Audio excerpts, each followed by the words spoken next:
Following The Legend of Zelda: The Minish Cap, a final Zelda game was developed for the Nintendo GameCube. The Legend of Zelda: Twilight Princess was released in 2006 and received critical acclaim for its darker tone and art direction. Without further ado, let's go over The Legend of Zelda: Twilight Princess. Set over 100 years after Majora's Mask, Twilight Princess begins in Link's hometown of Ordon Village. He's tasked with delivering a sword to Hyrule Castle, but on the day of his trip, monsters invade the village and kidnap his friends.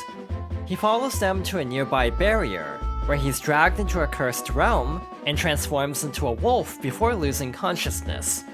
He wakes up in the Hyrule Castle dungeons and meets an imp named Midna, who takes him to Princess Zelda. Zelda explains that Zant, the king of the Twilight Realm, invaded Hyrule and plunged the land into perpetual twilight. Link and Midna escape Hyrule Castle and return to Ordon Village, where they encounter the light spirit Ordona. It instructs them to revive 3 other light spirits to restore the light in the realm and revert Link to his human form. Midna also tasks him with reassembling a dark relic known as the Fused Shadow. After finding the 3rd piece, they're ambushed by Zant, who takes the Fused Shadow, forces Link into his wolf form, and wounds Midna. They return to Hyrule Castle to get help from Zelda, who sacrifices herself to save Midna. After leaving Hyrule Castle, they head to the Lost Woods to find the Master Sword, which breaks Link's curse and allows him to transform at will. In order to reach Zant, they set out to restore the Mirror of Twilight, a gateway to the Twilight Realm. Visually, Twilight Princess returns to a more realistic art style. The character proportions and environments are more grounded, and the art direction is generally darker than in the previous games.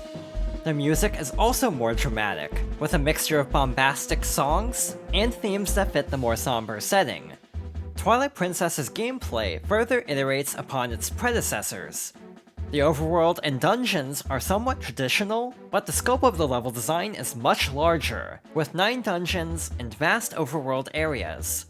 There's also a greater emphasis on story events between each dungeon, such as reviving each light spirit and helping Link's friends.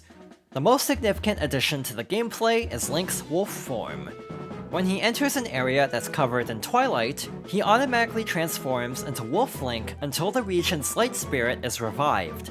In this form, he attacks by biting instead of using a sword, and he can perform dashes instead of rolling. He can also dig to find buried secrets or enter specific areas, and use heightened senses to follow scents or detect spirits. At specific locations, Wolf Link can howl to a song to access new areas, or summon an entity known as the Hero's Shade. Other abilities in this form include talking to animals and walking across narrow tightropes. In his human form, Link's moveset is largely unchanged from the previous games, but there are a few improvements, like being able to swing his sword while running or while on horseback, and additional combat skills that can be learned from the Hero's Shade. In both forms, Link can talk to Midna for assistance.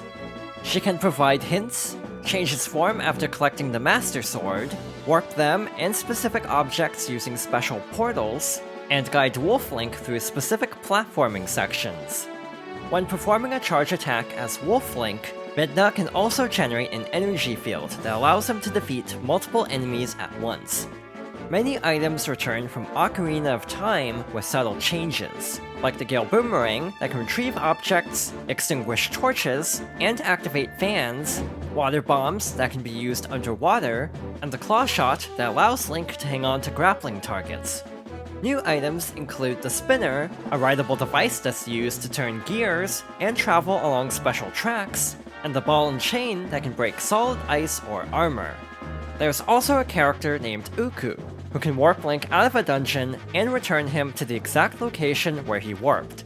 Regarding collectibles, 5 pieces of heart must be collected to assemble a heart container, instead of 4.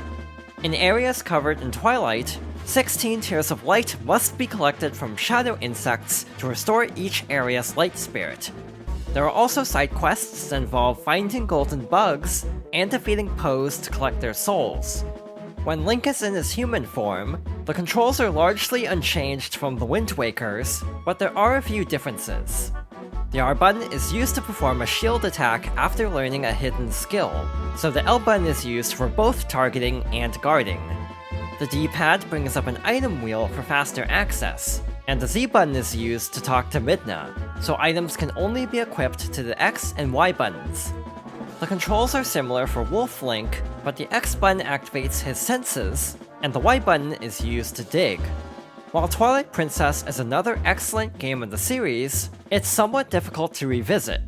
It's significantly longer than its predecessors, which results in inconsistent pacing because of its slow introduction and the amount of required content between the initial dungeons.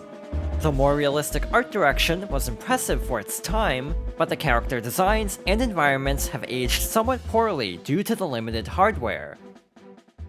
Shortly before the GameCube version's release, Twilight Princess was released as a launch title for the Wii. Outside of widescreen support, both versions are graphically identical, but the Wii version is mirrored horizontally to make Link right-handed.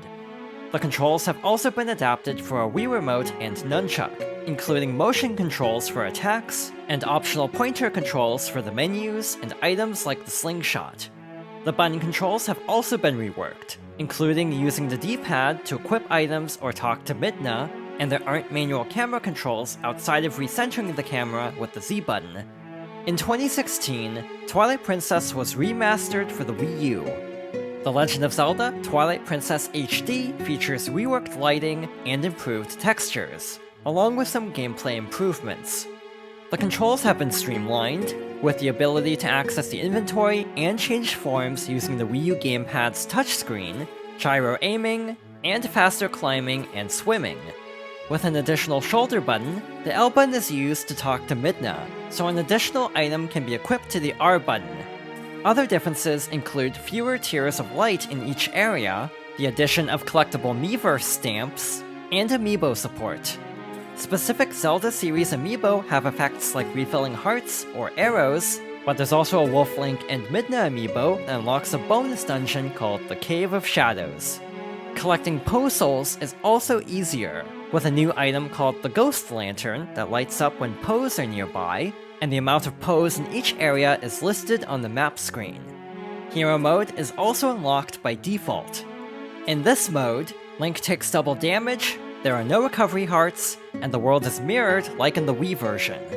While the graphical changes are generally subtle, I still think Twilight Princess HD is the definitive version for its quality of life improvements and additional content. Overall, The Legend of Zelda Twilight Princess isn't one of my favorite games in the series, but I still think it's one of the best 3D entries. Aside from some pacing issues in the first act, I highly recommend it for its unique story, atmosphere, and characters, along with its refinements to the gameplay and level design. With that being said, thank you for watching, and next time, I'll be revisiting my first 2D Zelda game, The Legend of Zelda Phantom Hourglass.